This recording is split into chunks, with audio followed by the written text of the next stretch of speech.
Today we're meeting with one of our employers who's actively looking to fill jobs and has insight as to all aspects of aviation or aerospace. He represents a company called Advanced Aviation of Reno. Today with us is Larry Crapo. Larry is going to describe himself, but mostly his company. Larry, the floor is yours if you want to inspire questions from the audience. But we would love to hear about what Advanced does, how it came to be, what you guys do.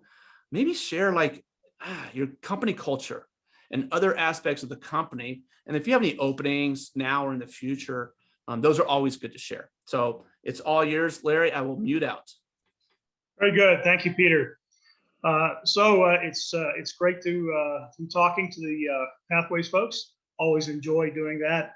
I've been associated with the organization for a few years. In fact, I'm at Advanced Aviation because of those folks. I've been in and out of aviation for a number of years, but it was through Pathways that got me connected to somebody that actually I already knew, but didn't know about the position, just like Peter said. So we've been around about almost 4 years now. And so we are basically a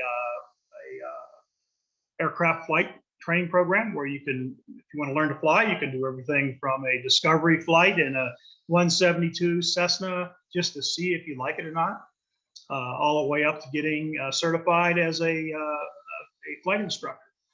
You can work your way into the commercial side of and get your commercial license with us as well. In fact, Joe here is also one of our instructors, and also know him through Pathways for a number of years. So on top of the flight training program, we also have a certified simulator. So if it's a really hot day or a snowy day or anything like that, you can actually sit down and log time with an instructor or even on your own on a flight simulator, which is really cool. Way better than Microsoft Flight at home, I assure you. And so on top of that, or should I say in addition to that, we are an aircraft maintenance facility. And so we work on everything from experimental aircraft, motogliders, all the way up to turboprops and the occasional commercial airliner that gets stuck and has no one else to touch it but us. And so we are slammed. We have more work than we can handle and not enough good mechanics. And so we are actually actively hiring for an A&P as well as A&P/IA for inspection authorized.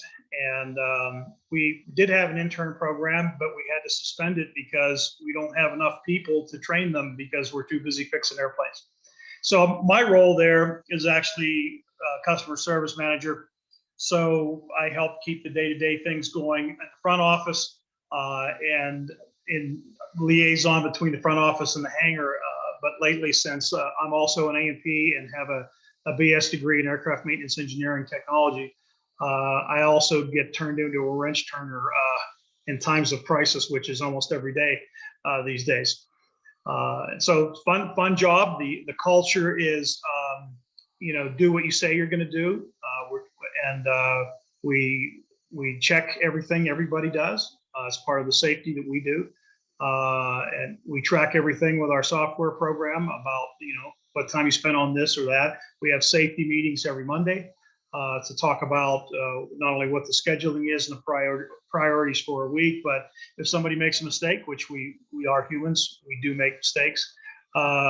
We shed light on it from a training aspect, not from a beat you up type of aspect, so that everybody can learn from that experience.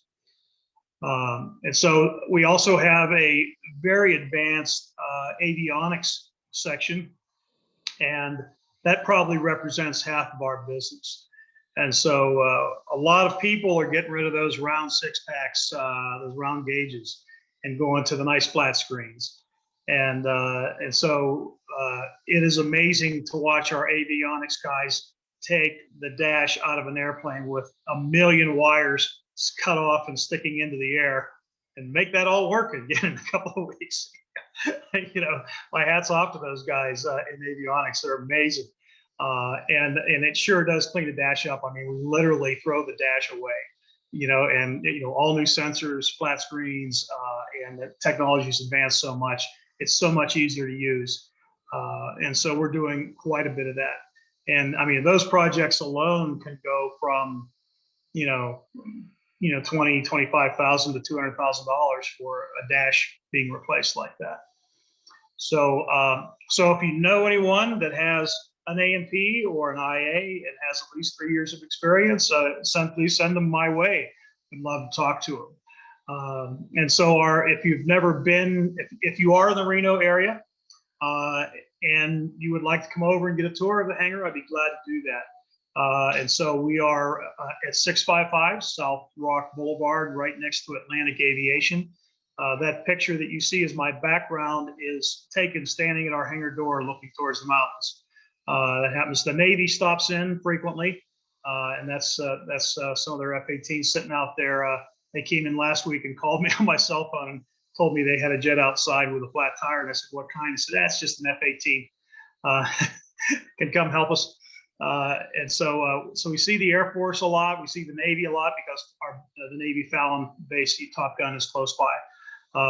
The F-18 that stopped in last week with a flat tire was rather interesting. As we walked out to approach, they went, "Hold on a minute, we have live ordnance on this aircraft, and we have to fly a team down from Seattle to disarm it before you can touch it."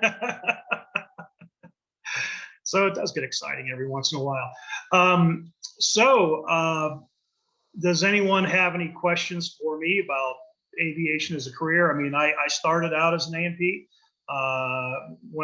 worked civilian in the United States on fixed wing, and went overseas and worked rotowing, and then got my engineering degree in aircraft maintenance, went on to get a master's, and kind of did an entrepreneur thing, and stayed with aviation also as a hobby for many years, and then came back to it.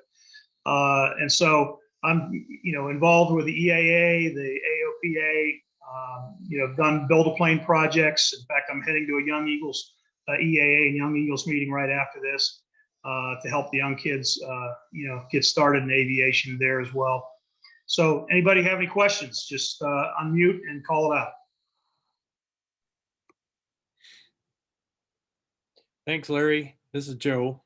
Hi, Joe. Larry, maybe some of the people on board on the call today don't know what an IA is. Would you explain the difference between an IA and an A&P? Certainly. So an A&P, airframe and power plant license, is your license granted to you once you pass your FAA written and practical exam. And that allows you to operate on any aircraft or do maintenance on any aircraft in the United States, providing you keep it active. But you cannot sign off an annual inspection on an aircraft. You can sign off everything else but an annual. And so an IA means inspection authorized. And so that's the highest form, if you will, at the mechanic level of certification that the FAA has. And so every FBO, you really should have one or more because they're the only ones that can sign off on an annual inspection. They may do it themselves, or they may look over their shoulder and make sure everything's done and do the paperwork there. And there's not a lot of those guys in this region. So it is a highly sought after title and worth getting. It puts extra bucks in your pocket for sure. Hey, Larry, I got a question. You said you guys do pilot training and you're an A&P site. Can you share with me, money aside, the advantages of doing both? Sure. I mean, the advantages of doing both, whether you start as a pilot and go to mechanic or mechanic to pilot, the more you learn about the flying characteristics of an airplane and how the controls feel and what that sound is in the air versus on the ground, the better mechanic you are. The more you as a pilot know how things work and how things, if something breaks or doesn't feel right and you go talk to the mechanic and look over his shoulder, the better pilot you become because you're now learning each other's trade, and that makes each other safer, makes you both safer to have that knowledge.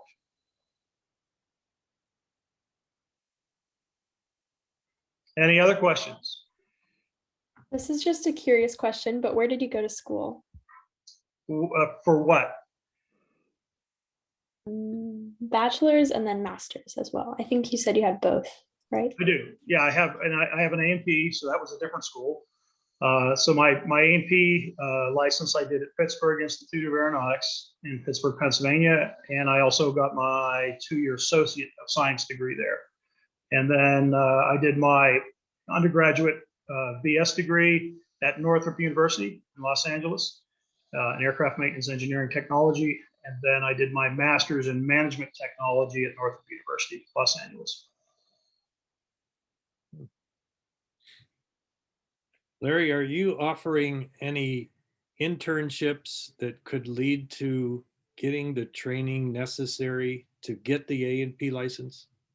Good question. As I'd mentioned earlier, we had been, and with COVID and people moving, we are down 2 people right now, which is why we have those openings. And I would love to have an intern right now, but I simply can't spare the talent, the billable hour talent, to train that person right now. If I can get up at least one more person, one more mechanic, then we can look at reinstating that program, because I love doing it. I love giving kids the opportunity to get the foot in the door. Larry, you mentioned you're hiring for those 2 positions. Can you share a little bit on what you look for besides the hard skills necessarily, because we know the certifications you'll need, what you look for in new hires, like soft skills, the intangibles, characteristics? Sure. So, I mean, what I look for in a resume, if you're coming to me as wanting a job as an A&P mechanic, is that you've been involved in something related to that as a hobby or as an earlier career. Maybe you started out as a car mechanic and transitioned to an aircraft mechanic, or maybe you've always wanted to build an airplane and you're now an A&P. I'm looking for that passion, because I'm not looking for something that somebody just wants a job turning a wrench. Because if you have no passion about your job, you won't be detail oriented. And I'll tell you, being an A&P mechanic, like being a pilot, is one of the most detail oriented jobs you'll ever have, because people's lives are at stake every day, including yours. And so I look for that passion to fix things, that passion to learn things and get things right. So I look for those plugins like you talk about in organizations like the EAA and the AOPA and Pathways. I look for those plugins because that tells me you're interested. You're going out and above and beyond, and not just looking for that that entry level job.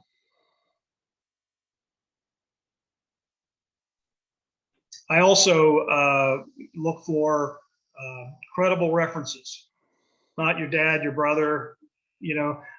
Looking for credible references of professionals, in the field that can speak highly of you, and even preferably current or past employers, even if it was flipping burgers. Okay, I want to know your work ethic, because I'll tell you, these days it is so hard to get people to show up on time and do things right. I mean, I want to know that I don't have to worry about that. So make sure that your references are squeaky clean and they're good references, and that goes a long way with me. Larry, you have these 2 positions that are open now, but if you were to look in the future, 6 months, a year, even a little bit longer, at least with advanced aviation, what job opportunities or types of roles do you anticipate filling? I actually see certainly maintenance is going to be increasing, but avionics is probably going to grow faster. And so we have 3 senior level full-time guys now, and we can't keep up. So I see in the next year potentially 1 or 2 more full-time people in avionics. And and that's a program where down the road we would like to have an intern that's avionics specific, because it's rare that you get somebody that goes through the A&P program and then wants to do avionics. Usually they somehow get interested in aviation and they go branch off on an avionics, pure avionics certification, and go down that road. And so those guys like us in that department are always looking for new talent. So I mean, with the advent of everything digital now, and wireless controls and all that, all the old stuff is going away. You won't need I hate to say it, but the pilots these days, you get in the aircraft, and the joke could attest to that. You hit a button and sit back and have a cup of coffee, and off you go. Just about. Larry, what you just said brings up a good possible question. Is someone who works on avionics, do they have to be an A&P? No. So that could be a position where it could be someone who's just very interested in electronics and has a background, and you might be able to hire them without an A&P? That's correct. None of our avionics people have A&Ps, but most of them have certifications of some sort. You could, entry level, potentially you could have had electronics in high school as a shop class if they offered it, or VOTEC type class. Or you could have gone to, after high school, gone to an electronics school. There's several that you see advertised on TV and such that have those programs that you can go to. But if you know how to read a voltmeter, multimeter, and have some basic troubleshooting instincts, that's a good start. Okay. And they're willing to lay on your back with your head under a dash, 6 hours a day. So similar to an A&P doing work where the IA would just have to come in and sign it off then? An avionics guy never signs the logbook, right? That's correct. That's correct. An A&P always has to do the logbook entry, or an IA. Yeah. Yeah, the FAA is picky about that stuff. Any other questions? Past, present, or future? This is all great stuff, Larry. Thank you so much. I have a curveball for you. If I've been offered jobs from you in another company, what would your pitch be to me to work there? Same city? Say yes, sir. Okay. The pitch would be that other companies in aviation that I've been to work for are larger companies, and it's all about the management of the project. It's all about the details of the time, the minutes broken down per work you do, how many minutes you didn't work, and while it's all important because it goes to the bottom line of making profit and their ability to pay you, our focus is to make sure we work together as a team and and help each other out. So, we have to let our guys know that it's okay to stop the clock on that aircraft and go help the other guy out because he needs an extra set of hands, and don't worry about it.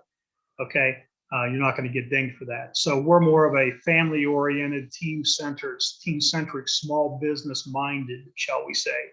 When you get into the larger aviation businesses, you're a number. You punch a clock, you're a number, and if you don't make your numbers, you have a problem with management. So that's my pitch for that. When can I sign? Any other questions, guys? Larry, can you go over the what it takes to keep your A&P current, or if you're an avionics specialist? For instance, is there any recurrent training, or every 2 years you have to pass a test? What would you need to do to keep working with your company? Surprisingly, very little.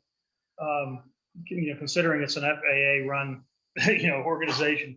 For an A&P, to keep your license current, you have to sign off on one 100-hour inspection. I believe it's one per year that you have to sign off on. And for avionics, it's just a matter of whether the director of maintenance for the avionics side wants to send you to a class or an update or all that. But those guys have to go to school probably more often than us because the technology and the equipment dash changes so frequently. And so they're the guys that really have to keep current more than us as AMPs. But it's actually fairly easy to do. I mean, even if you step away, like I did for several years as an entrepreneur, I started a tech company and I came back. So you work 6 months under an AMP or an IA, and they check your work. And then after 6 months, you can, provided you met the criteria, you can reinstate your license. Okay, thanks. Yes. We talked about mechanics. What about tools? Are tools provided by your company, or are the mechanics expected to bring their own? Mechanics are expected to bring their own because nobody values your property like you. And when you borrow stuff, it's like borrowing your neighbor's mower. You don't treat it as well as if it was yours. So the mechanics have their own tools. There are certain high dollar tools that are, when we're doing engine compression checks or engine diagnostics or using electronic stuff, that's all provided from the company. But the regular day-to-day socket wrenches, stuff like that, you've got to be willing to invest, probably in the neighborhood of $800 to $2,000 on your own tools to make that job work for you. Okay.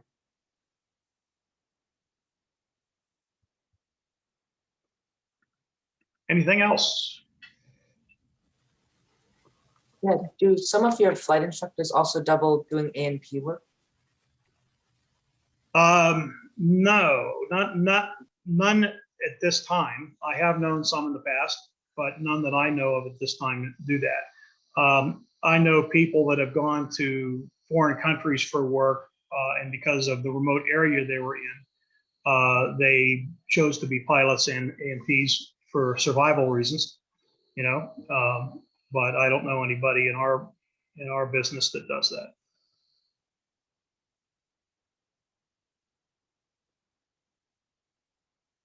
Any other questions?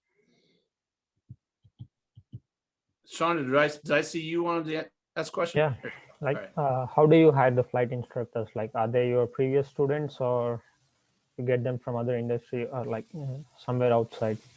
Yes and yes. We have a flight instructor that came up through the ranks, moved away and got married and came back recently, and is one of our flight instructors at our school now.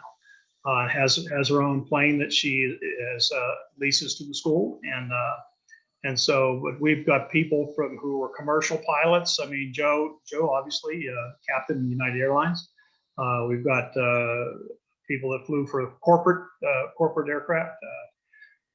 We've got ex-military that got their license that had a lot of variety of aircraft time in, and so you see a nice mix. And so you can kind of, we've got male and female. You can pick your personalities. Pick personalities and experience that you would like to team up with. What are the basic requirements for the pilots, those who are doing their CFI right now, to be the flight instructors at your place? A basic requirement to be a flight instructor, Mhm. obviously having the CFI rating, and then our CEO of the flight school goes on a check ride with you, and he decides whether you have the right personality and safety awareness and the other talents that are required of as being an instructor to be part of the program. Because it's not just about being a good pilot. You have to be a good teacher, right?